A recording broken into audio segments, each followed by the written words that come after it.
Hello friends and welcome to the Southern Mountain Kitchen. Today we're going to make homemade steak biscuits.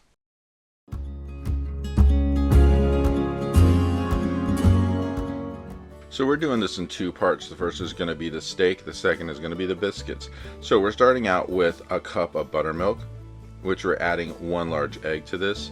And we're going to break this up in there and mix it together to get this completely mixed through before we start doing anything else, because we don't want the yolk floating around in there. We really need it broken up. So it's just basically mixing it completely.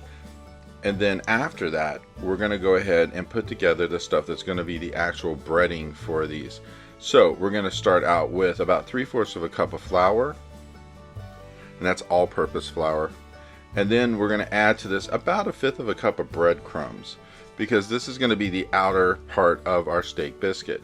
So go ahead and mix this together, make sure everything is mixed through. You want all of those breadcrumbs throughout the flour, not all just in one place, and get it totally mixed up. And then we're going to take the cube steak, and yes, these are large pieces. We can cut these up later once they're cooked, but we're going to go ahead and dip it into the buttermilk egg mixture and put them both in there so that way they can soak for a second. And then once you get these really coated with the buttermilk and egg, we're going to take it over and dip it into our breading mix. And what we're going to do is take it, press it down, get the bottom coated, flip it over, get the other side coated. Then we're going to come back and dip it in the buttermilk one more time.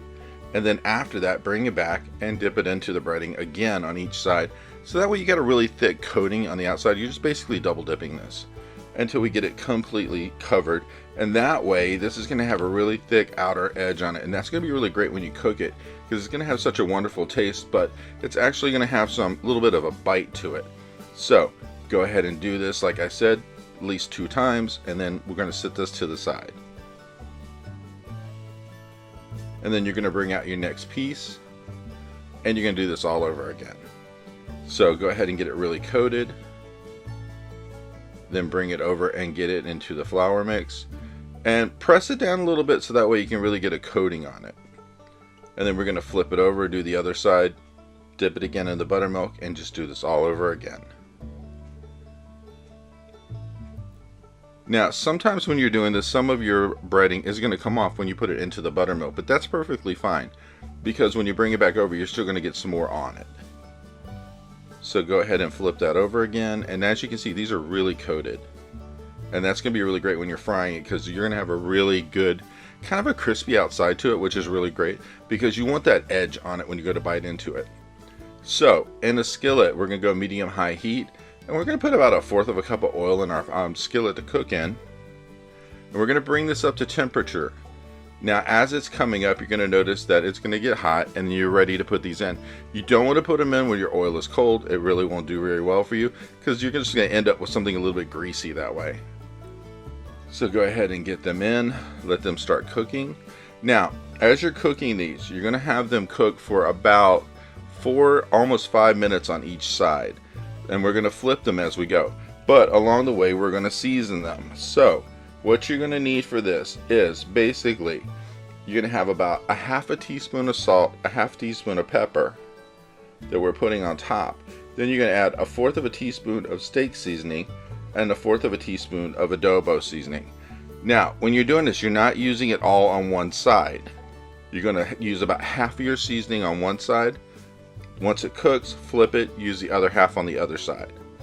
And as they're cooking, you're going to get these to a point where they're kind of golden brownish looking, and that's what you're going for in this. You want them to look like they have like a little bit of browning going on, because that really is going to be great. And then when you get to the end of it, it's really going to have a good edge, a good brownness, and you know that you're done with this. So keep cooking these. Like I said, you're going to do about like 4 to 5 minutes on each side, but you do need to monitor them to make sure that you don't overcook. And just make sure you distribute your seasoning pretty evenly on both sides. Now, for the steak seasoning on this, you might wonder, why are you putting steak seasoning on something like a cube steak that's going on a biscuit? It does punch the flavor. And as you can see in my pan, this is what mine looked like when it was really well cooked. And this is what you're going for when you're doing this. You really want that brownness around the edges of this, because that way, you know, for one thing, it's really cooked. But 2, it's going to have that edge to it when you bite into it that tastes really great. It just has a flavor to it. Plus, it has a little bit of a crunch. And now we're going to make biscuits. This is not really a hard process as long as you follow the steps carefully. We're going to start out with a pan which we're going to coat with aluminum foil and spray it with non-stick cooking spray so that way these things do not stick. And into a large mixing bowl, we're going to put 2 cups of flour. And then we're going to add a whole stick of butter cut up into pieces. And we're going to take a fork and break up the butter into the flour. This is a process that's kind of hard to do it sometimes because you're going to have to keep working the butter until you break it up to where it's small pieces, just a little bigger than like a big piece of rice or something, because we don't want too much butter in one place, but we want it to go through all the biscuits. So you're going to take a fork and work your way through from piece to piece of the butter until you break it into the flour. You could use this with a cutter or whatever. I use a fork because it's just a little easier for me to control in a bowl, and it does what I want it to. Now we are going to add 1 cup of buttermilk because this is going to give these biscuits a great taste. And once we get that in there, then we are going to add 1 tablespoon of baking powder, a half a teaspoon of baking soda, 3/4 teaspoon of salt, a half a teaspoon of sugar. And once all of this is in, we are going to stir and mix this up. So keep going with your fork, work the sides, pull everything from the bottom, and keep going. Now, if your mixture seems a little dry and it's not really sticking together, you can add more buttermilk. Because as I was doing this, I discovered mine needed a little bit more, and I added some because I think I had a little extra flour in it. So once you get it in and you get it right, your consistency should be something like this. And you're going to go and mix it. It's not going to be too wet, but it's not going to be dry either. You want this to stick together. Now you're going to need a cutting board and a biscuit cutter. Put some flour onto your board, and we're going to bring this out a bit at a time because we're going to cut the biscuits while they're here. So as you're bringing out the dough, you need to actually think about the fact that you need to preheat your oven to 425 degrees, maybe 430, depending on how warm your oven gets. And we're going to go ahead and fold these pieces of dough into our floured surface and fold them over and over until we actually get them to a good solid state to where we can actually cut them with our biscuit cutter. I would leave them at least a decent thickness, so you're going to actually have over a ½ an inch thickness on these biscuits, so that way they rise up pretty decently. And you're going to go through and cut them 1 or 2 at a time, and then bring more of the dough out onto the surface and work it into the bits that you have left over, so this way you can keep using the old bits without them drying out. And just keep folding it over and over, put a little bit of flour on top if it's sticking to your fingers, and keep turning it until you've got them completely done.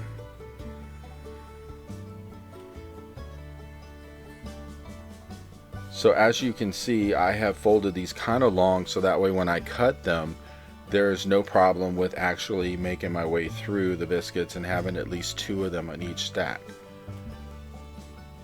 And again, fold over your dough and then add some more to it so that way it doesn't dry out.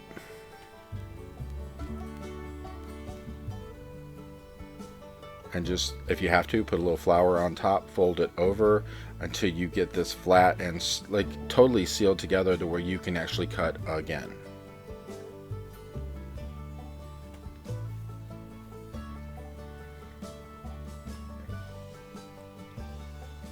Now I will go through and do this until I've used up all the dough I had. Usually with what I just did, I can get anywhere from like 9 to 10 biscuits. So there's a decent amount in here. Just keep working it, adding a little flour on top, and keep going until you've used up all of it.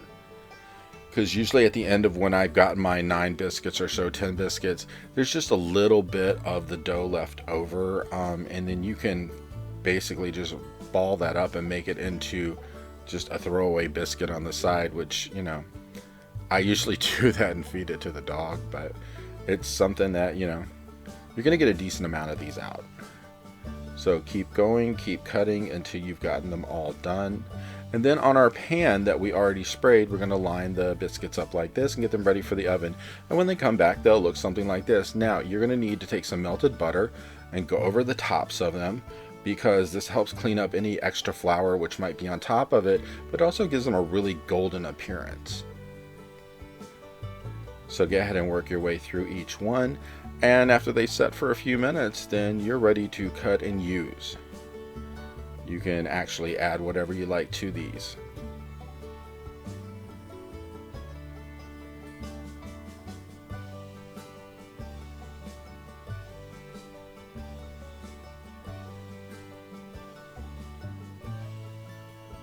So it always amazes me when you put the butter on top how much the color of the biscuits change.